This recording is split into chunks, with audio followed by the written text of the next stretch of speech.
Study with trick and logic.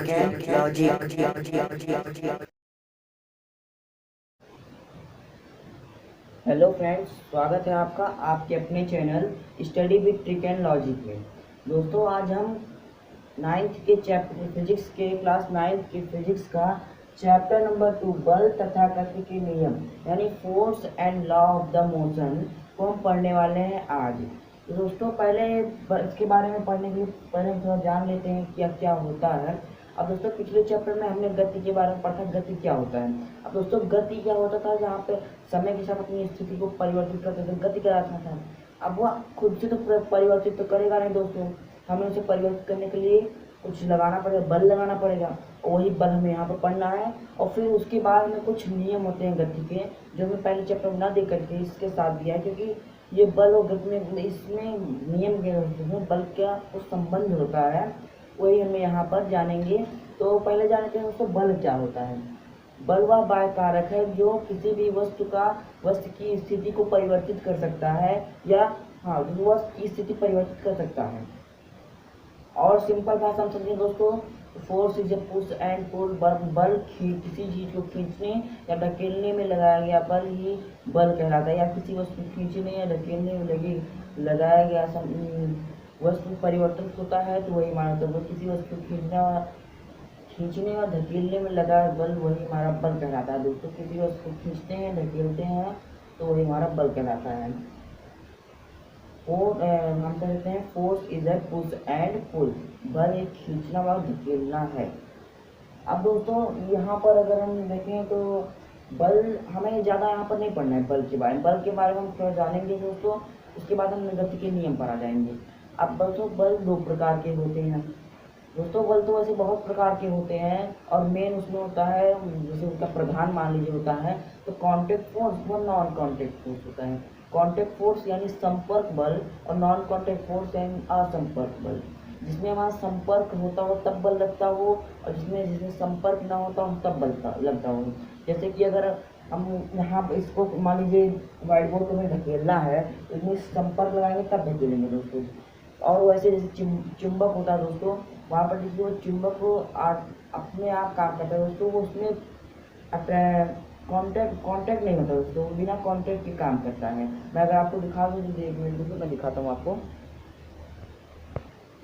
तो दोस्तों देखिए, यहाँ पर मैंने 2 चुंबक लिए हैं, जैसे इस तरह चुंबक आते हैं स्पीकर में। अब दोस्तों देखिए, यहाँ पर मुझे महसूस होता है दोस्तों कि मैं इसको अपने पास ले जा रहा हूँ दोस्तों, तो यह आकर्षित कर रहा है एक दूसरे को। अब देखिए दोस्तों, मैं इसको यहीं पे छोड़ देता हूँ कि यहीं पे रुकता है। अब दोस्तों, इसमें भी 2 पोल होते हैं, जो हम आगे जानेंगे दोस्तों 10th में, तो उसमें नहीं लगता है। यहाँ पर देखिए दोस्तों, बिना संपर्क के बल लगा दोस्तों। ये देखिए, मुझे महसूस दोस्तों ये प्रतिकर्षण बल लग रहा है यहाँ पर। दोस्तों चिपकेगा नहीं, अभी देखिए दोस्तों चिपकता नहीं, उल्टा हो गया दोस्तों। ये देखिए दोस्तों, ये उल्टा हो जाता है। तो दोस्तों इस प्रकार ये होता है नॉन कॉन्टेक्ट फोर्स होता है, ये असंपर्क बल जिसे हम कह सकते हैं। और संपर्क बल दोस्तों मैंने आपको बताया, जैसे उसके भी बहुत एग्जाम्पल होते हैं दोस्तों। गुरुत्वाकर्षण बल भी दोस्तों हमारा असंपर्क बल है, नॉन कॉन्टेक्ट फोर्स। तो दोस्तों हमें वहाँ यहाँ पर वो नहीं पढ़ना है। वैसे हमें यहाँ पर वो भी नहीं, जो हम बताने जा रहे हैं संपर्क, वो होता है हमारा असंतुलित बल व संतुलित बल। संतुलित बल क्या होता है, वह असंतुलित बल क्या होता है, ये पढ़ना है हमें। तो संतुलित बल वह होता है जो संतुलित रहे, अपने स्थान से ना हिले, या उस पर कोई 2 बल लगाए जाएं और आपस में वह परिमाणी बल जो लगे वह आपस में लगकर शून्य हो जाएं, और वह वस्तु अपनी स्थिति ना परिवर्तित करे। आपको स्क्रीन पर दोस्तों छोटा वीडियो दिख रहा होगा दोस्तों, वहाँ पर 2 आदमी विपरीत दिशा में एक बक्से को ढकेल रहे हैं, और दोस्तों वह नहीं धकेल पा रहे, क्योंकि वह परिमाण वो भी 5 न्यूटन का बल लगा रहा है और वो भी 5 न्यूटन का बल लगा रहा है, और वह बल जो है दोस्तों आपस में शून्य हो गए हैं, तो वह नहीं हिलेगा। अभी मान लीजिए दोस्तों मैं इसको धकेलता हूँ तो ये नहीं हिल रहा है। क्यों? क्योंकि दोस्तों ये दीवार जो है दोस्तों, या फिर व्हाइट बोर्ड दोस्तों, यह स्थित है। मान लीजिए दीवार पे दोस्तों ये स्थिति तो ये जमीन जो है दोस्तों इस पर फोर्स लगा रही है। मैं इधर से धकेल रहा हूँ तो जमीन उधर से इस दीवार को धकेल रही है, ताकि मैं इसको ना हटा सकूँ, ना स्थिति। तो ये दोस्तों ये हमारा संतुलन बल कहलाता है, संतुलित बल। जैसे इसका मैं धकेल रहा हूँ और ये नहीं हिल रहा है। इसी प्रकार दोस्तों, अगर आप कुतुब मीनार को कोई व्यक्ति कुतुब मीनार को धकेलता है, मैं सिर्फ दोस्तों मजाक कर रहा हूँ, मान लीजिए आप कुतुब मीनार को धकेलने की कोशिश कर रहे हैं, वह नहीं हिल रहा है। ऐसा क्यों दोस्तों? अभी मान लीजिए दोस्तों, मैं आपको समझा दूँ। ये मान लीजिए आपने कुतुब मीनार बनाया,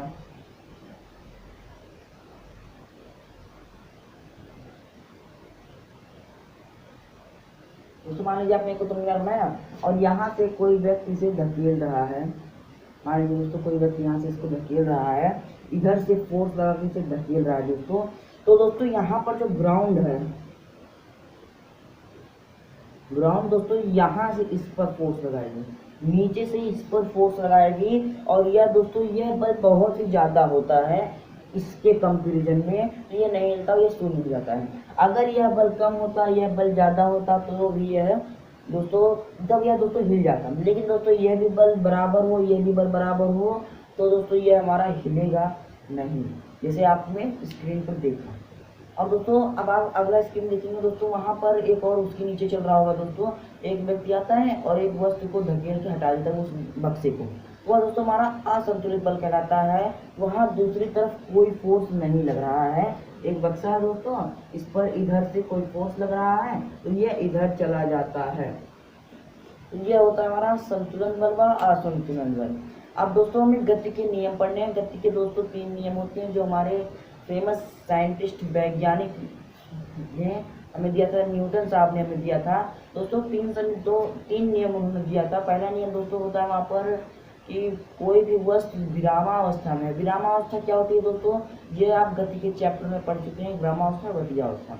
विरामावस्था क्या होती है, गतिजावस्था क्या होती है, ये अच्छे से एक्सप्लेन किया गया है पिछले वीडियो में, इसका डिस्क्रिप्शन में आपको वीडियो की लिंक में दे दूंगा, डिस्क्रिप्शन में दे दूंगा दोस्तों, इसका लिंक आप देख लीजिएगा।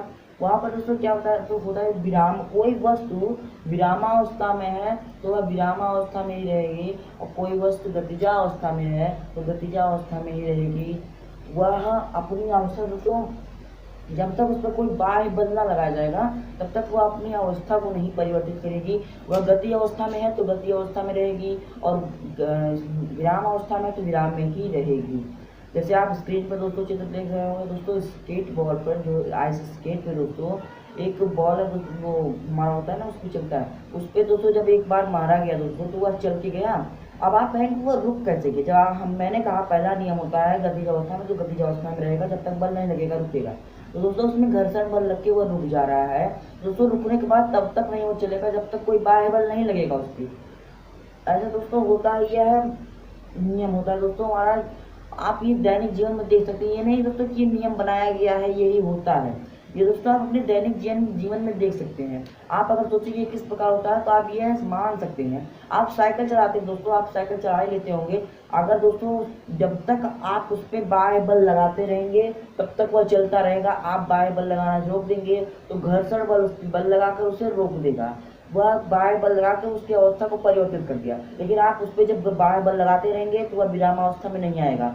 और दोस्तों अगर घर्षण बल ना लगे ना दोस्तों तो आप वो गतिज अवस्था में रहेगा तो गतिज में ही रहेगा, वो विराम में कभी नहीं आएगा। यह दोस्तों एक नियम है। अभी दोस्तों मान लीजिए कोई वस्तु को आपने यहाँ से गिराया इसको, तो ये दोस्तों तब तक, अभी दोस्तों मैंने इसको रोका, ये मैंने इसको रोक लिया तो ये रुक गया, नहीं तो दोस्तों ये चलता रहेगा और नीचे जाके दोस्तों ग्राउंड पे टकरा जाता है। क्योंकि हम इसके बारे में अगले चैप्टर में पढ़ेंगे दोस्तों, गुरुत्वाकर्षण में क्या क्यों होता है, गिरफ्टी को खींच लेती है, वो सबको पता है। इसके कारण मतलब दोस्तों ये भी चलता ही रहेगा। तो दोस्तों हम जान लिए दोस्तों ये क्या होता है। दूसरा नियम हमारा होता है दोस्तों, किसी वस्तु का द्रव्यमान उसके त्वरण के गुणनफल के बराबर होता है तो वह हमारा बल होता है। तो पहले नियम के बारे में जान लेते हैं, उसके नियम को जान लेते हैं, उसके दैनिक जीवन में उपयोग जान लेते हैं। उसमें जड़त्व होता है। जड़त्व दोस्तों हमारे गैलीलियो नामक वैज्ञानिक थे जिन्होंने टेलीस्कोप की खोज की थी। दोस्तों जड़त्व के बारे में बताया था, जड़त्व क्या होता है।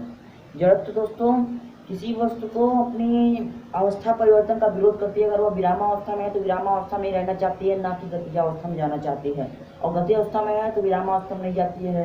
दोस्तों इसका कारण ये होता है कि वह अपनी स्थिति का विरोध करती है, इसी को हम जड़त्व कहते हैं दोस्तों। और ये पहले नियम से जुड़ा हुआ होता है, गति के पहले नियम से दोस्तों ये जुड़ा हुआ होता है। अब दोस्तों यहाँ पर देख लेते हैं कि जड़त्व का नियम दोस्तों समझ गया, इसका उपयोग भी होता है। तो मैं इसको मिटा देता हूँ दोस्तों, उसके बाद हम लिख कर पहले समझ लें, उसके बाद हम गति के नियम का उपयोग समझेंगे। तो दोस्तों यहाँ पर देखिए बल क्या होता है। बल वह बाह्य कारक है जो किसी वस्तु की अवस्था को परिवर्तित कर सकता है। दोस्तों बल वह बाह्य कारक होता है जो भी किसी भी वस्तु का, तो अगर बल वह बाह्य कारक है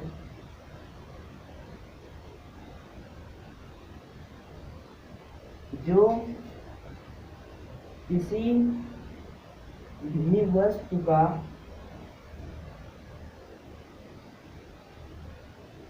की अवस्था परिवर्तित कर देता है, या फिर हम कहें दोस्तों खींचने व धकेलने को भी हम बल कहते हैं। दोस्तों हम लिखें खींचने व धकेलने को भी बल कहते हैं। खींचने व धकेलने को भी बल कहते हैं। किसी चीज को हम खींचते हैं, जैसे दरवाजे को दोस्तों हम खोलते हैं तो या फिर ढकेलते हैं या खींचते हैं, और बंद करते हैं तब भी खींचते हैं धकेलते हैं, तो वह भी हमारा बल कहता है। वह भी हमारा सहायता करता है उस वस्तु की और अवस्था को बदलता है। दोस्तों दरवाजा बंद है तो वह कोई और अवस्था में, हम खोलते हैं तो कोई और अवस्था में हो जाता है। यान ये मार्कर यहाँ पर है, मैं इसको यहाँ तक खींच के लाया तो ये दूसरी पोजीशन में आ गया। दोस्तों यहाँ पर कह सकते हैं अवस्था की जगह दोस्तों हम स्थिति कह सकते हैं। वस्तु की स्थिति परिवर्तित कर देता है।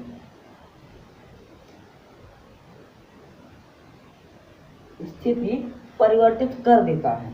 अब दोस्तों बल दो प्रकार के होते हैं, जैसे संतुलित बल व असंतुलित बल।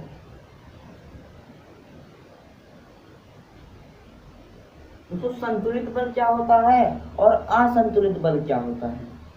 संतुलित बल दोस्तों वह होता है जो इन्हीं दो बल लगने पर भी वह संतुलित है।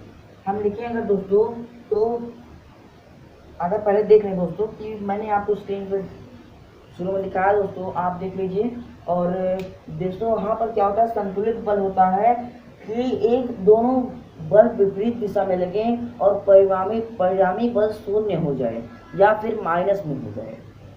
वैसे बल दोस्तों यहाँ पर हमने परिभाषा लिखा है खींचने और धकेलने को बल कहते हैं। तो दोस्तों यहाँ पर क्या कहते हैं, यहाँ पर बल व बाह्य कारक जो किसी वस्तु की स्थिति परिवर्तित कर देता है या करने के प्रयास करता है, या फिर करने का प्रयास किया दोस्तों, वह बल कहलाता है। दोस्तों मान लीजिए दोस्तों अवस्था करने का प्रयास कर, मान लीजिए दोस्तों मैंने कहीं इस दीवार को धकेल दिया दोस्तों, यह दोस्तों हिला तो नहीं, तो क्या ये बल नहीं है, वही बल है दोस्तों, लेकिन यह हिला नहीं, तो हम इसे कह सकते हैं हिलता या हिलने का प्रयास करते हैं।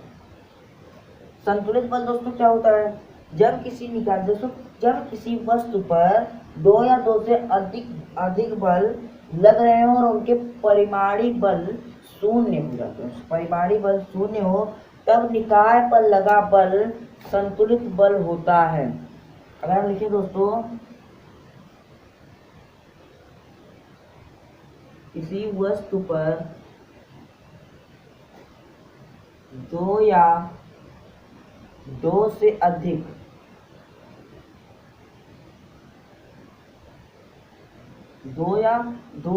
अधिक बल लगे वह बल का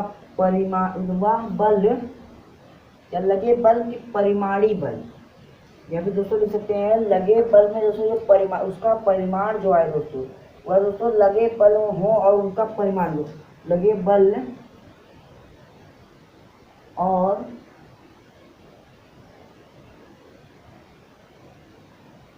उनका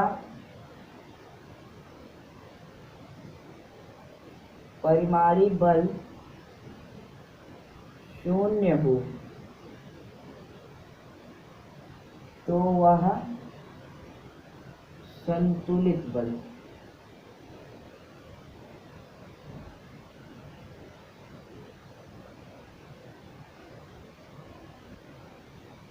कहलाता है दोस्तों, वह संतुलित बल फिर कहलाता है। अब दोस्तों ये देखिए, ये हमारा संतुलित बल हो गया दोस्तों। अगर असंतुलित बल अगर हम देखें दोस्तों, तो जब किसी निकाय पर इसी प्रकार दो अधिक बल लगे और उसका परिमाणी बल शून्य ना हो, अर्थात दोस्तों निकाय की स्थिति परिवर्तित हो जाए, यानी दोस्तों उसका बल, यहाँ पर हम इसका उल्टा ले सकते हैं दोस्तों, यहाँ पर बल शून्य ना हो अगर लगा दें तो हमारा असंतुलित बल हो जाएगा। और यह भी लिख सकते हैं कि दो या दो से अधिक बल लगाने पर वस्तु की स्थिति परिवर्तित हो जाए तो वह हमारा असंतुलित बल कहलाता है। और इस पर दो या दो से अधिक बल लगाने पर और वह तब भी वह वस्तु की स्थिति ना बदले तो वह संतुलित बल कहलाता है। तो दोस्तों ये आप समझ लीजिए, इसके आगे हम ना लगा देगा तो हमारा यह सही हो जाएगा। दोस्तों पहले मैं इसको मिटा देता हूँ, उसके बाद हम गति के नियम के बारे में जानेंगे। दोस्तों गति का हमारा पहला नियम है, मैं यहाँ पे लिखूँ दोस्तों गति के नियम।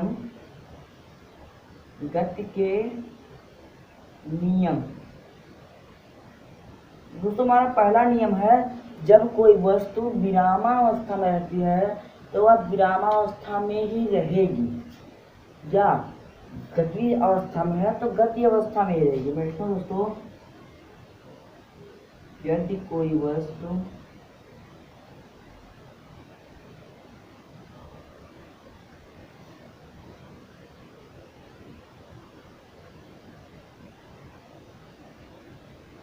विरामावस्था में है या गति अवस्था में है तो वह उसी अवस्था में रहेगी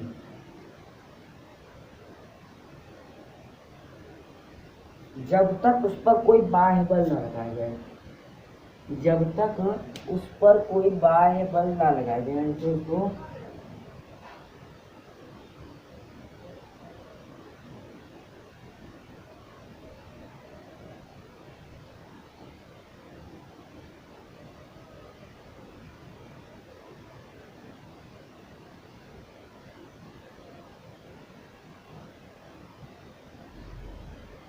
यानी दोस्तों अगर देखें, यदि कोई वस्तु विरामावस्था में है तो गति अवस्था में तब तक नहीं आएगी या फिर उसी अवस्था में तब तक रहेगी जब तक उस पर कोई बाह्य बल ना लगाया जाए। यानी दोस्तों जब तक उस पर कोई बाह्य बल लगेगा नहीं तब तक वह अपनी अवस्था को परिवर्तित नहीं करेगा। यही हमारा पहला नियम है और इसी को हम जड़त्व का नियम भी कहते हैं। जड़त्व का नियम।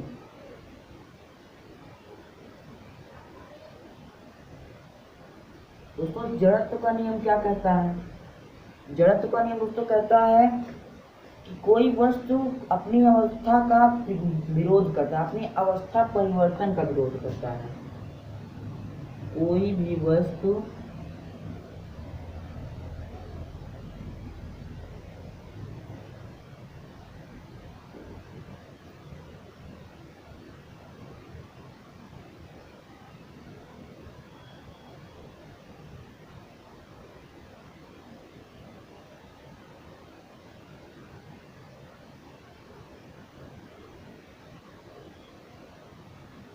करता है उसे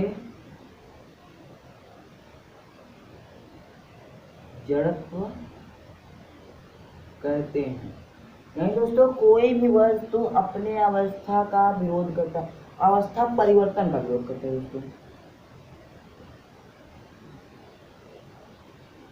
अवस्था परिवर्तन का विरोध करता है उसे जड़त्व कहते हैं, जड़त्व का नियम कहते हैं।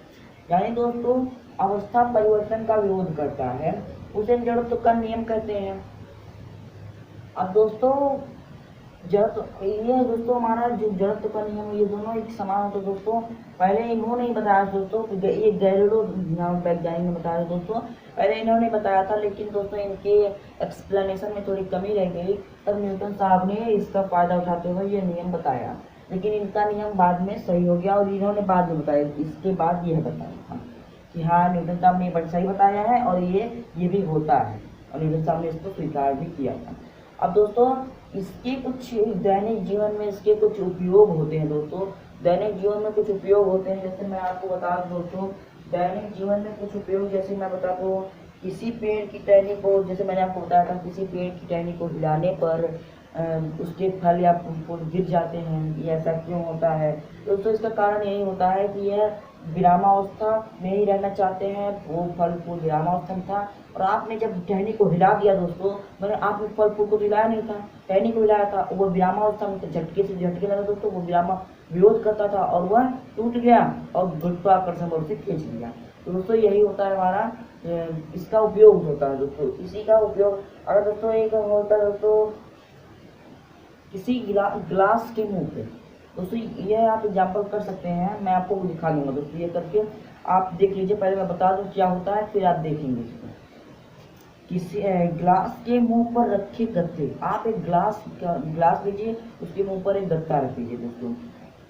गत्ते को हटाने पर दोस्तों गत्ते के ऊपर एक सिक्का रख दीजिए और उस सिक्के को हटाइए, झटके से आप मारिए दोस्तों, तो सिक्का अपनी अवस्था, और दोस्तों सिक्का ग्लास में गिर जाएगा, गत्ता हट जाएगा। चलिए दोस्तों पहले एग्जाम्पल देख लेते हैं, फिर आप पहले दोस्तों एक दो और देख लेते हैं। चलती हुई गाड़ी से अचानक उतरने पर यात्री गिर पड़ते हैं दोस्तों। चलती हुई गाड़ी यानी बस चलती हुई है, आप मूवी देखे होंगे, असली में तो नहीं होता होगा दोस्तों, आप मूवी देखे होंगे, उसमें चलती हुई बस से जो लोग उतर जाते हैं तो उन्हें झटका लगता है, बल्कि वहाँ पे नहीं गिरते क्योंकि वहाँ पर बस चलता नहीं है। अब दोस्तों यहाँ पर चलती हुई गाड़ी पर अचानक ब्रेक लगने पर यात्री का शरीर आगे की ओर झुक जाता है। यानी दोस्तों आप गाड़ी में बैठे होंगे, गाड़ी ब्रेक अचानक से लगाती है दोस्तों, लगता है ब्रेक, तो आपका शरीर आगे की तरफ झुक जाता है इस प्रकार दोस्तों। इसका कारण यही होता है, ऐसा इसलिए होता है दोस्तों क्योंकि प्रारंभ में बस या गाड़ी या फिर जो भी है दोस्तों, यात्री दोनों विश्रामावस्था में होते हैं। इनके अचानक चलने पर यात्री का शरीर निचले भाग को तो बस के रेलवे गाड़ी के संपर्क होने से तुरंत गति में आ जाता है दोस्तों, क्योंकि मोटर चलता है दोस्तों ना, गति में आ जाता है, जबकि उसके शरीर का ऊपरी भाग जड़त्व के कारण विराम में आ जाता है। जड़त्व के कारण क्योंकि वह अवस्था का विरोध करती है, तो वह विराम में आ जाता है और विराम में भी बना रहता है। अतः यात्री के शरीर का ऊपरी भाग पीछे की तरफ धक्का लगा, यानी दोस्तों पीछे की तरफ धक्का लगा रहता है वो, और वह पीछे की ओर गिर पड़ता है, और तभी वह ब्रेक लगने पे वह पीछे आगे की तरफ गिर जाता है दोस्तों। इसी प्रकार और भी एग्जाम्पल होते हैं दोस्तों, आप किताब में देख लीजिए, किताब में दी हुई है। आइए दोस्तों गत्ते और गिलास जो दोस्तों वहाँ था वो हम कर लेते हैं, आइए एक बार देख लेते हैं दोस्तों, उसके बाद हम आगे पढ़ेंगे दोस्तों। तो हम एक्सपेरिमेंट करेंगे दोस्तों, उसका क्रियाकलाप करेंगे कुछ दोस्तों। हमने यहाँ पर एक ग्लास ले लिया है और हमने एक कागज़ की दफ्ती ले ली है, जैसे ये हमने ले लिया, जैसे शादी का कार्ड वार्ड आता है उस प्रकार का एक ले लिया है। और आप क्या करेंगे, यहाँ पर एक सिक्का रखेंगे, उसके ऊपर मान लीजिए मैंने 50 पैसे का सिक्का ले लिया है, ये उसको 50 पैसे का मैंने रखा हुआ है, ये हमने ले लिया है। अब दोस्तों क्या करेंगे, यहाँ पर ये हमने रखा और अब क्या करेंगे, इसको हम इस प्रकार, जैसे बीच में हमने इसको रख लिया, जैसे मान लेते हैं इसको हमने इसे रखा और बीच में इसको रख लिया हमने, और अब हम इस पे मारेंगे दोस्तों इस प्रकार, तो ये सिक्का नीचे गिर जाएगा इस प्रकार दोस्तों। देखिए सिक्का नीचे गिर गया। एक बार फिर से देखिए दोस्तों, सिक्का कभी कभार दोस्तों नहीं होता, कभी कभी जब वेग नहीं होता तो नहीं होता। देखिए दोस्तों फिर से सिक्का नीचे गिर गया, देखिए सिक्का नीचे गिर जाता है। एक बार और देख लेते हैं, जैसे दोस्तों ये सिक्का नीचे गिर जाता है, ये क्यों होता है ऐसा? इसलिए दोस्तों मान लीजिए, देखिए ये सिक्का रखा हुआ है, अब ये सिक्का दोस्तों ये विरामावस्था में है, और यह कार्ड जो है दोस्तों यह अभी भी, ये भी विरामावस्था में, जब मैं मारता हूँ इस पर जब बल लगाऊंगा तो ये गति अवस्था में आ जाएगा, और गति अवस्था में आते ही ये विरामावस्था में रहेगा, और यह गति में ना होता है और ये निकल जाता है और सिक्का नीचे गिर जाता है इस प्रकार से। देखिए दोस्तों ग्लास भी गिर गया इस बार, एक बार फिर से देख लेते हैं।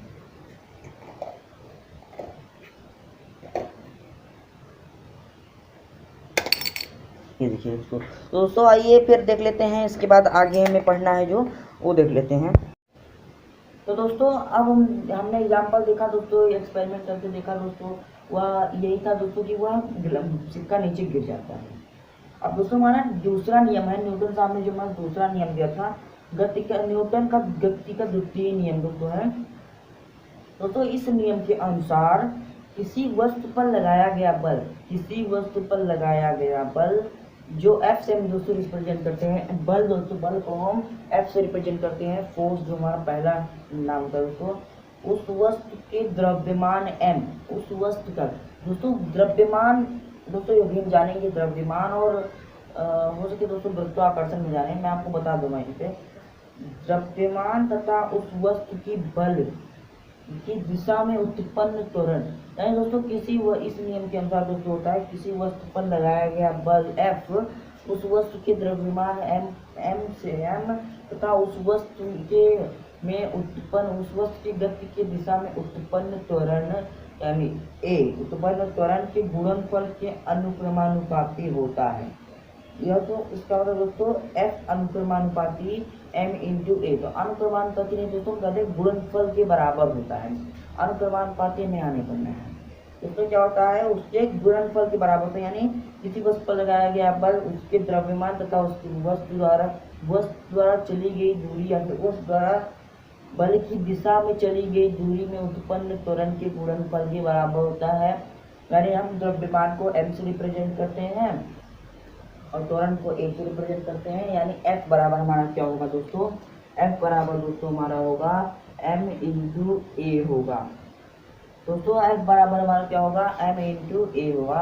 और यही होता है दोस्तों हमारा पहला द्वितीय नियम होता है दोस्तों, गति का द्वितीय नियम होता है। अब दोस्तों पहले हम थोड़े बहुत बातें जान लेते हैं। द्वितीय नियम दोस्तों क्या इसका सत्यापन, इसका निरूपण, इसका डेरिवेशन दोस्तों करेंगे दोस्तों। तो डेरिवेशन के लिए दोस्तों पहले हमें संवेग जानना होगा। संवेग क्या होता है दोस्तों, किसी वस्तु का बल लगाया, किसी वस्तु का द्रव्यमान और उसके बल की दिशा में उसका वेग दोस्तों, वेग के गुणनफल को हम संवेग कहते हैं। और दोस्तों उसे हम p से प्रदर्शित करते हैं, p से। और दोस्तों यह सदिश राशि है जिसे हम ऊपर की तरफ तीर लगा देते हैं। और दोस्तों ये p है और इसके द्रव्यमान दोस्तों m और इसका वेग यानी v से, दोस्तों ये होता है हमारा संवेग होता है। और इसके साथ और दोस्तों संवेग परिवर्तन की दर होता है दोस्तों, हमने पिछले वीडियो में दोस्तों वेग परिवर्तन की दर पढ़ा था, वैसे संवेग परिवर्तन, वेग परिवर्तन v माइनस यू होता है, यहाँ पर v माइनस एम यू होगा, यानी उस द्रव्यमान को मास। और दोस्तों पहले इसका डेरिवेशन करेंगे, तो पहले देख लेते हैं दोस्तों, उसके बाद हम आगे वीडियो को बढ़ाएंगे। तो पहले इसको मैं मिटा लेता हूँ, उसके बाद हम देखते हैं दोस्तों। हमें संवेग देखना है, संवेग क्या होता है। अब दोस्तों संवेग मैंने आपको बताया किसी वस्तु का द्रव्यमान उसके वस्तु का उस वस्तु के वेग के गुणनफल के बराबर होता है। जिसमें कहूँ किसी वस्तु के द्रव्यमान तथा वेग के उस वस्तु के वेग के गुणनफल के बराबर होता है या उसका संवेग होता है, उसे हम संवेग कहते हैं। अब दोस्तों इसका मतलब है, तो पहले उसको डेरिवेशन करके देखें दोस्तों। पहले इसके बारे में थोड़ा बहुत और जान लेते हैं। जैसे दोस्तों यहाँ पर इसका प्रारंभिक वेग अंतिम वेग इसे मिलता है दोस्तों को, इसका मास और जिसे इसे p से प्रदर्शित करते हैं दोस्तों। तो इसी प्रकार इसमें होता है, जैसे मान लेते हैं इसका संवेग परिवर्तन की दर होता है दोस्तों। संवेग परिवर्तन की दर क्या होता है, md माइनस एम यू होता है, mv माइनस एम यू संवेग परिवर्तन की दर होता है। यानी अगर दोस्तों हम देखें तो संवेग यहाँ पर p से प्रदर्शित करते हैं और यह संवेग परिवर्तन दोस्तों mv माइनस एम यू होता है। अब संवेग परिवर्तन की दर, संवेग परिवर्तन की दर दोस्तों होता है mv minus M U by T. संवेग परिवर्तन की दर होता है दोस्तों। संवेग को दोस्तों अगर हम संवेग को दोस्तों अगर हम लिख सकते हैं delta p by delta T लिख सकते हैं दोस्तों। अब डेल्टा का अर्थ होता है बहुत ही कम समय अंतराल में, बहुत छोटे समय में, उसका डेल्टा का अर्थ होता है। अब दोस्तों मान लीजिए किसी वस्तु का, मान लीजिए दोस्तों कोई वस्तु है यहाँ पर और इसका द्रव्यमान m है और इसका त्वरण दोस्तों a है, ये इधर की तरफ चल रहा है और इसका त्वरण और ये प्रारंभिक वेग u से चल रहा है। अब यह चलते चलते दोस्तों किसी बार यहाँ पर आया, द्रव्यमान m है, यहाँ पर ये a त्वरण से चल रहा है, इसका वेग v हो गया दोस्तों और यहाँ पर लगा t समय। दोस्तों यहाँ पर ई समय लगा दोस्तों, थोड़े समय में ही तो हुआ दोस्तों यहाँ पर। तो उस प्रकार यहाँ पर होगा वस्तु का प्रारंभिक देगा दोस्तों।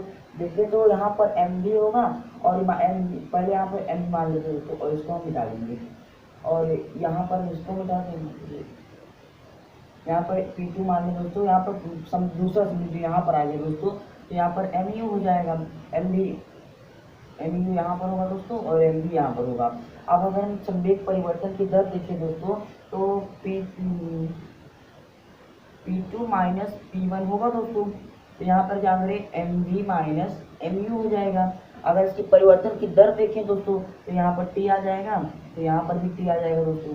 इसको मैं यहाँ पर ना लिखूँ दोस्तों, परिवर्तन की दर दोस्तों P2 by P1 by T is equal to MV minus MU upon T। ये होगा दोस्तों हमारा संवेग परिवर्तन की दर। अब यहाँ लिखो संवेग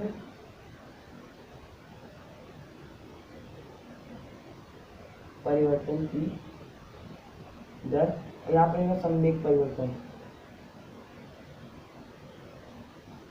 और ये पहले वर्ष का और ये दूसरे वर्ष का होगा दोस्तों। अगर आप दोस्तों आगे अगर देखिए संवेग परिवर्तन की दर, हम इसे दोस्तों delta P by delta T लिखते हैं दोस्तों। और दोस्तों इसमें हम m कॉमन ले लें दोस्तों, क्योंकि m दोनों में है, तो यहाँ पर लिखेंगे m अंदर v minus u by T हो जाएगा दोस्तों। इसको हम दोस्तों a लिख सकते हैं दोस्तों। हमें पता है दोस्तों, हमें ये पिछले वीडियो में हमने जाना था v minus U by T होता है वेग परिवर्तन की दर, सबको हम समझ गए हैं। तो हम कहते हैं इसको दोस्तों हम लिख सकते हैं t लिख सकते हैं दोस्तों। तो यहाँ पर मान लीजिए दोस्तों m हो गया, इसकी जगह हम a लिख सकते हैं, यहाँ पर हो गया m ए, और इसको हम दोस्तों यहाँ पर जो m ए हो गया दोस्तों, इसको हम लिख सकते हैं p, और यहाँ पर दोस्तों इसकी जगह हम f लिख सकते हैं दोस्तों। यहाँ पर हम f इसके जगह हम लिख सकते हैं p बराबर f, यानी दोस्तों संवेग और बल में कुछ संबंध होता है। इसमें दोस्तों हेडिंग क्या होगा, संवेग व बल में संबंध, संवेग व बल में संबंध हम यहाँ पर डालेंगे। और दोस्तों इस प्रकार हमारा ये भी प्रूफ होता है दोस्तों इसके बराबर। अब दोस्तों ये इसके बराबर होगा तो f बराबर m में ही तो होगा दोस्तों। तो ये दोस्तों हमारा पहला द्वितीय हमारा नियम था दोस्तों प्रूफ हो गया। हमारा जो दूसरा नियम था दोस्तों हमारा प्रूफ हो गया, द्वितीय नियम हमारा गति का प्रूफ हो गया है। अब दोस्तों हम इसको मिटा लेते हैं, उसके बाद हम आगे बढ़ेंगे। उसके बाद देखेंगे आगे हम पढ़ेंगे दोस्तों तृतीय नियम। अब दोस्तों हम गति का तृतीय नियम पढ़ेंगे। गति का तृतीय नियम यह होता है दोस्तों, क्रिया प्रतिक्रिया होता है दोस्तों। हमारा गति का तृतीय नियम जिसे हम कहते हैं क्रिया प्रतिक्रिया बल या फिर क्रिया प्रतिक्रिया होता है दोस्तों। क्रिया यानी किया, कार्य किया गया, और प्रतिक्रिया उस कार्य की प्रतिक्रिया, यानी जो हम कार्य करें उसकी प्रतिक्रिया। यानी दोस्तों जैसे मान लीजिए दोस्तों मैंने दोस्तों मान लीजिए हमने कुछ कार्य किया, जैसे एक बॉल को हमने दीवार से फेंका तो वह वापस आएगी तो क्या होगा दोस्तों, हमने दीवार पर गेंद से बल लगाया और वह वापस टकरा के वापस आ गई, यानी उस दीवार ने हम गेंद द्वारा हम पर बल लगाया, उसको वापस भेज दिया। अब दोस्तों वह कितना बल लगाएगी, दोस्तों वह कितना बल लगाएगी, इसके में हम जो संवेग संरक्षण का नियम आगे पढ़ेंगे दोस्तों। वहाँ पर संवेग जो है संरक्षण होता है, संरक्षित होता है दोस्तों। वहाँ पर संवेग जो है दोस्तों संरक्षित होगा। तो वहीं पे हमारा क्रिया प्रतिक्रिया का दोस्तों वो भी हमारा निकलेगा। अगर हम देखें दोस्तों संवेग गति का तृतीय नियम अगर हम देखें दोस्तों, तो वह कहता है गति के तृतीय नियम के अनुसार दोस्तों हमारे दोस्तों दैनिक जीवन में कुछ इस्तेमाल होते हैं इस क्रिया प्रतिक्रिया के। दोस्तों तैरते समय तैराक पानी को पीछे की ओर धकेलते हैं। अब दोस्तों वो आप ना समझें, अगर आप देखें दोस्तों, हाँ दोस्तों वो भी अगर समझे तो पानी पीछे धकेलते हैं, इस प्रकार वो इस प्रकार से पीछे धकेलते हैं पानी को, तो वो आगे बढ़ते हैं, क्योंकि वो पानी के पीछे धकेलते हैं तो पानी उसको आगे धकेलती है। इसी प्रकार दोस्तों नाव में होता है दोस्तों, वो मोटर लगा देते हैं, उसमें पंखी लगा देते हैं और पानी को पीछे धकेलेंगी तो पानी में आगे धकेलती है। बोट में ज़्यादातर ये होता है दोस्तों, बोट में चाबुक के द्वारा दोस्तों उसको आगे पीछे किया जाता है, वो पीछे आगे से पीछे ले जाते हैं पानी को, तो नाव दोस्तों आगे जाती है नाव। दोस्तों इस नियम को हम इस प्रकार लिख सकते हैं, किसी वस्तु द्वारा किसी भी वस्तु द्वारा लगाया गया बल उसके विपरीत लगाया गया बल समान होता है परंतु उसके विपरीत दिशा में होता है। दोस्तों यह बल दोस्तों विपरीत दिशा में होगा।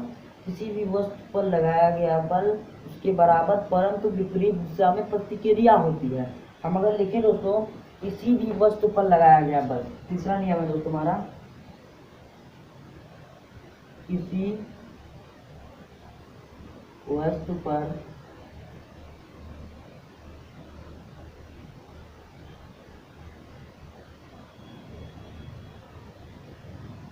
किसी भी वस्तु पर लगाया गया बल, किसी भी वस्तु पर लगाया गया बल उसके बराबर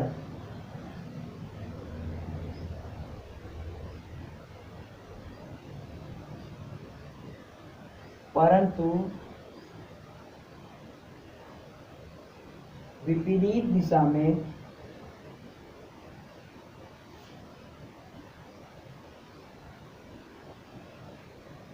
प्रतिक्रिया होती है।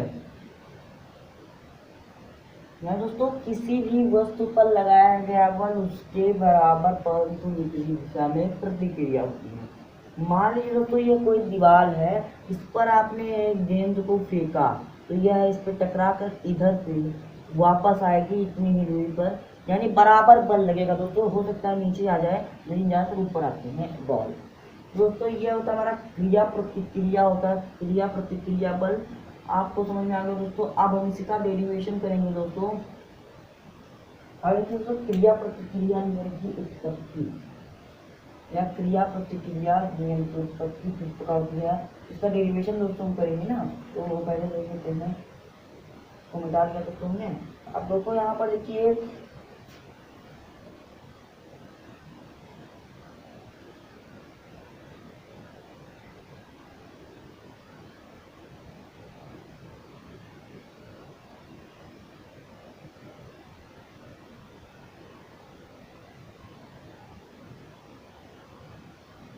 उत्पत्ति, या दोस्तों यहाँ पर हम इसी के साथ ये भी जान लेंगे, संवेग संरक्षण का नियम जान लेंगे दोस्तों।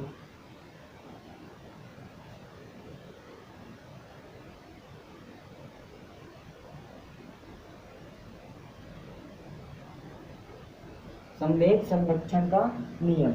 अब दोस्तों संवेग संरक्षण का नियम हम जानेंगे तो यहाँ पर दोस्तों मान लीजिए यहाँ पर कोई वस्तु है, ए वस्तु जो इसका मान लीजिए एक वस्तु है जिसका द्रव्यमान m है। ये मान लीजिए कोई ए वस्तु है दोस्तों, मान लीजिए तो ए वस्तु है ये। अब दोस्तों यहाँ पर कोई वस्तु b है, इसका द्रव्यमान भी m है। तो दोस्तों यहाँ पर देखिए ये होगा हमारा f। तो दोस्तों हम इस प्रकार ना लिखिए, हम इस प्रकार का लिखें। जैसे मान लीजिए हमने ये लिखा था, अगर हम लिखें m द्रव्यमान की ए वस्तु m में अगर लिखें और इसे हम m भी लिखें, यानी m द्रव्यमान की ए वस्तु या m द्रव्यमान की b वस्तु चलती है दोस्तों ये u वेग से a त्वरण द्वारा, और यह u वेग से और यह a त्वरण से।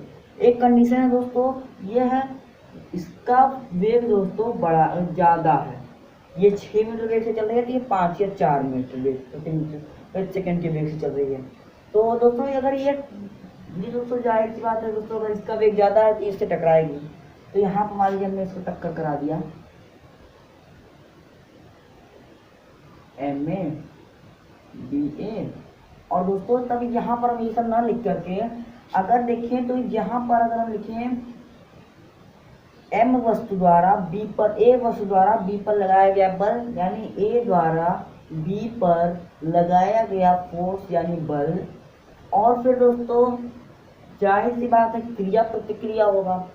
तो यहाँ पर क्या होगा f, यानी b द्वारा a पर लगाया गया फोर्स यानी f भी यहाँ पर होगा, क्योंकि यहाँ जब ये इसको मारेगा तो ये इसको मारेगा ही ना। अब दोस्तों यहाँ से हमें क्या दिख रहा है एफ ए बी और एफ बी। अब दोस्तों यहाँ पे क्या होगा, जब ये इधर बल लगा रहा है तो ये इधर लगा रहा है यानी विपरीत दिशा, तो ये माइनस में हो जाएगा। अब दोस्तों यहाँ से एक चीज पता चलता है, यहाँ से मैं क्रिया प्रतिक्रिया नियम की उत्पत्ति हो गई। यहाँ से देखिए दोस्तों ये हो गई, यहाँ पर हम लिख देंगे एफ ए बी बराबर minus F B A F B A. अब दोस्तों इसी को हम आगे जाके सिद्ध कर देंगे, कोई दिक्कत नहीं है, इसे हम अच्छे से सिद्ध कर देंगे। जिसे आप एक बार सवाल और उस पर लगाएंगे, उस मेथड पे अगर हम सवाल लगाएंगे तो आप लगा ले जाएंगे, बहुत ही अच्छे से लगा ले जाएंगे। अगर हम देखें यहाँ पर अगर दोस्तों यहाँ पर हम देखें तो गति के पहले से या दोस्तों हम लिखे एफ द्वारा ए द्वारा बी पर लगाया गया बल, ए द्वारा बी पर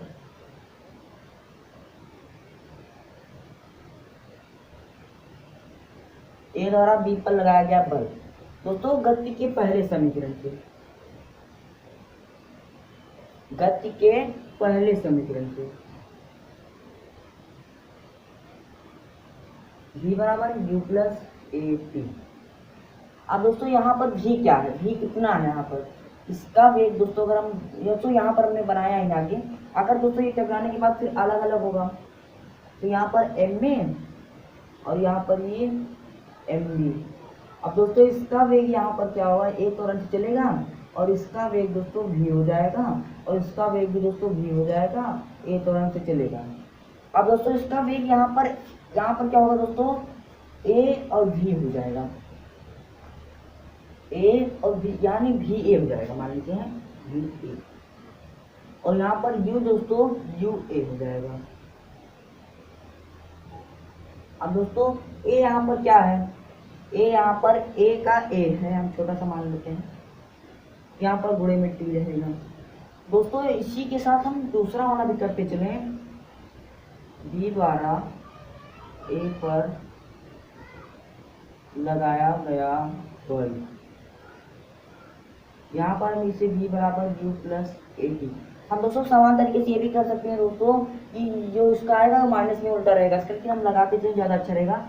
यहाँ पर v द्वारा लगाया गया था, यानी इसका हम देखेंगे यहाँ पर v इसका क्या है दोस्तों, u v है, v v है, v v बराबर और इसका u v होगा दोस्तों, और प्लस इसका v a होगा, इसका त्वरण भी होगा, गुणे में इसका t होगा, यहाँ से आप देख लेंगे।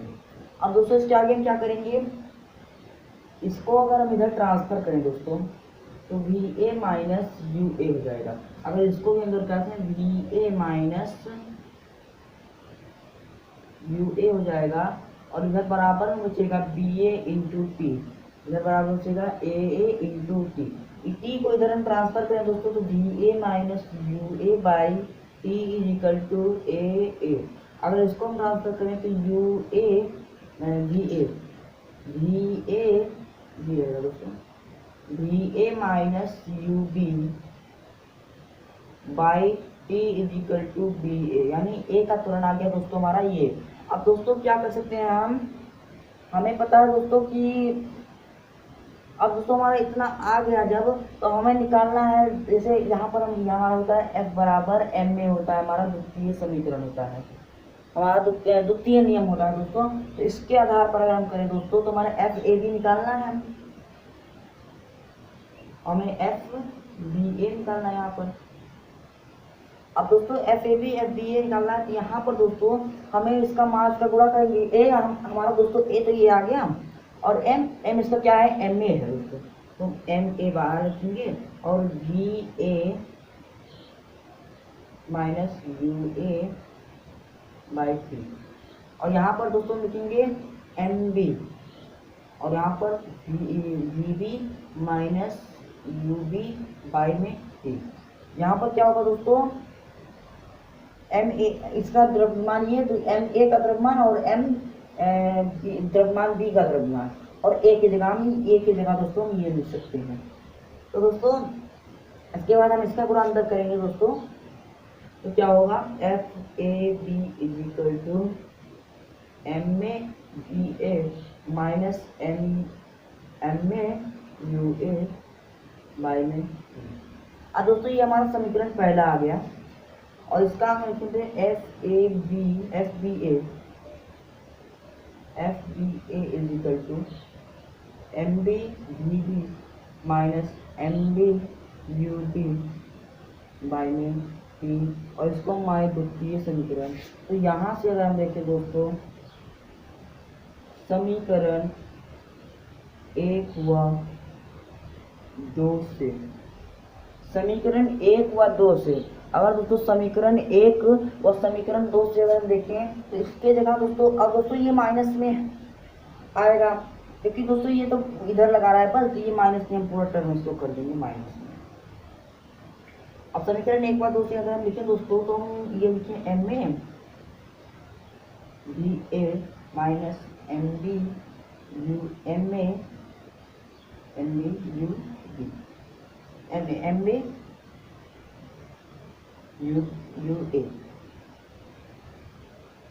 M A M B U B M A U A, यहाँ पर भी यहाँ पर यू, ठीक है दोस्तों। अब यहाँ पर एम बी यहाँ पर लिखा है ना M B D B minus M B U B, पता लगा दिया। अब दोस्तों यहाँ पर ये टी है और ये टर्म पूरा माइनस में है और यहाँ बटा में टी है, दोस्तों टी से टी कट जाएगा। दोस्तों टी से टी काटने से पहले हम इसका गुणा अंदर करा लेते हैं, नहीं कराते हैं दोस्तों, पहले हम टी से टी काट दें, पहले नहीं काटते दोस्तों, नहीं काटे मान लें। तो यहाँ पर देखिए दोस्तों ये हमारा प्रूफ हो रहा है, क्योंकि यहाँ पर ये माइनस में रहेगा दोस्तों, ये बराबर माइनस में तभी होगा, तो ये दोस्तों माइनस ये हमारा प्रूफ हो रहा है। यहाँ पर अगर हम संवेग संरक्षण के सिद्धांत को देखें तो यहाँ से हम टी को टी से काटेंगे, कब जब माइनस का पूरा अंदर कराएंगे तो ये टर्म दोस्तों एम में भी ये माइनस हो जाएगा और दोस्तों ये प्लस का हो जाएगा, और दोस्तों यहाँ से हम टी को टी काट देंगे।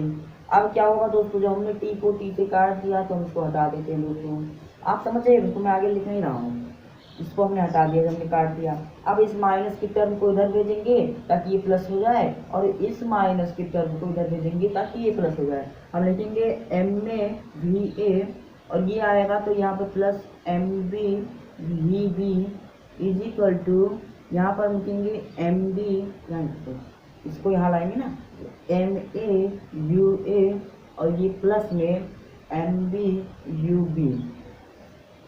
तो इस समीकरण को आप अगर देखें दोस्तों, इस समीकरण को आप यहाँ पर देखें दोस्तों, ये आपका पहले में आने लगा है, ये भी पता चला दोस्तों एफ बी टी माइनस में, इसका बराबर ये दोस्तों ये होगा दोस्तों। अब दोस्तों यहाँ पर क्या देखेंगे कि एम ए यानी मास ऑफ ए का दोस्तों हम जोड़ें और इसका वेग जोड़े दोस्तों, जो ये लो दोस्तों, और इसका जोड़े हम दूसरे वाले वेग अंतिम वेग और उसका मास, और ये बराबर आता है दोस्तों इसके, अगर दोस्तों इसको सीक्वेंस में लिखे दोस्तों, सीक्वेंस में किस प्रकार लिखेंगे दोस्तों, पहले मैं इसको बताता हूँ दोस्तों, इस प्रकार नहीं लिखेंगे, इस प्रकार तो ये आ गया है, लेकिन पहले प्रारंभिक वेग वाले को पहले लिखेंगे, यानी मैं इसको यहाँ पर लिखा हूँ और लिखूँ यहाँ पर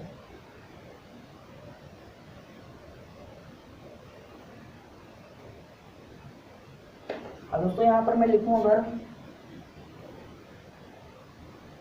यहाँ पर एम ए तो दिया हुआ है ना, अब दोस्तों यहाँ पर लिखेंगे M A U A plus M B U B, और दोस्तों इक्वल टू यहाँ पर आएगा M A V A plus M B U B. यानी दोस्तों अगर हम यहाँ पर इस सूत्र के हिसाब से अगर कोई सवाल लगते दोस्तों, जो हम आगे के वीडियोस में लगाएंगे सवाल दोस्तों, वहाँ पर हम इस सवाल को सिद्ध करेंगे दोस्तों। यहाँ पर देखिए इसको पहले के उसको हम जोड़ेंगे और बाद में इसको जोड़ेंगे, जैसे इसका पहला द्रव्यमान और उसका वेग, पहला द्रव्यमान वेग को जोड़े दूसरे वस्तु के द्रव्यमान और प्रारंभिक वेग को जोड़ेंगे तो ये हमारा इसके बराबर आएगा, ये समीकरण हमारा दिखाता है। दोस्तों मिलते हैं अगले वीडियो में, वीडियो पसंद आया हो तो लाइक जरूर कीजिएगा। अब दोस्तों मिलते हैं अगले वीडियो में, या फिर दोस्तों यहीं पे हम जान लेते हैं, हमारा होता है एक आवेग, आवेग क्या दोस्तों हम यहीं पर जान। तो यहाँ पर देखिए आवेग बराबर जब किसी आवेग होता है जब किसी वस्तु पर लगाया गया बल, जब वस्तु पर बल F, किसी पर कोई बल F है किसी अल्प समय अंतराल के लिए लगाया जाता है तो वह आवेग कहलाता है। आवेग को इंग्लिश में कहते हैं इम्पल्स, इम्पल्स, जिसे हम I से रिप्रेजेंट करते हैं। और I बराबर यहाँ पर जब वस्तु बल लगाया जाता है यानी F और T समय के लिए, बहुत अल्प समय यानी डेल्टा T के लिए लगाया जाता है और यहाँ डेल्टा मतलब बहुत ही कम समय के लिए। अब आवेग बराबर आवेग संवेग परिवर्तन में कुछ संबंध होते हैं दोस्तों। यहाँ पर देखिए I बराबर एफ इंटू डेल्टा टी, आई बराबर एफ इंटू डेल्टा टी होता है। और अगर एफ बराबर एम इंटू ए होता है, यानी अगर हम संवेग बराबर रखें यहाँ पर होता है दोस्तों एफ बराबर एम इंटू ए होता है। अब दोस्तों यहाँ पर देखिए I बराबर एम ए, यानी एफ की जगह हम एम ए रख सकते हैं दोस्तों। एफ की जगह पे एम ए रख देंगे और डेल्टा टी यहाँ पर रहेगा। अब दोस्तों ए की जगह दोस्तों हम लिख सकते हैं v minus U by T.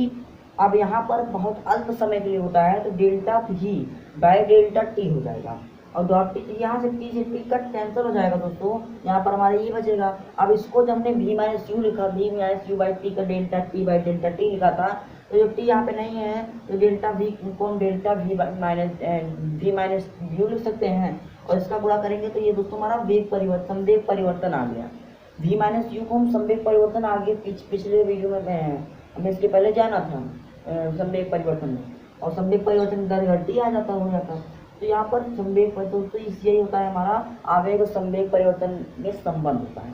तो दोस्तों अब लगभग हमारे इसमें कुछ है नहीं, जैसे मैं किताब देख रहा हूँ दोस्तों, अब हमारे किताब में लगभग कुछ है नहीं और जानने के लिए, और हमने एक ही वीडियो में सब कुछ जान लिया है। और अब हम दोस्तों न्यूमेरिकल लगाएंगे, न्यूमेरिकल्स को अगले वीडियो में हम जानेंगे, एक एक करके न्यूमेरिकल जानेंगे। दोस्तों वीडियो अच्छा लगा हो तो वीडियो को लाइक कीजिए, चैनल को सब्सक्राइब कीजिए और बेल की नोटिफिकेशन को क्लिक कर लीजिए दोस्तों, ताकि अगले वीडियो की नोटिफिकेशन आपको मिल जाए। दोस्तों शेयर कीजिएगा दोस्तों, वीडियो को ज़्यादा से ज़्यादा शेयर कीजिए ताकि ये वीडियो और लोगों के पास भी पहुंच सके। तो दोस्तों मिलते हैं अगले वीडियो में। धन्यवाद दोस्तों वीडियो को पूरा देखने के लिए। दोस्तों एक बार इसे देख लीजिए और स्क्रीनशॉट लेना हो तो ले लीजिए।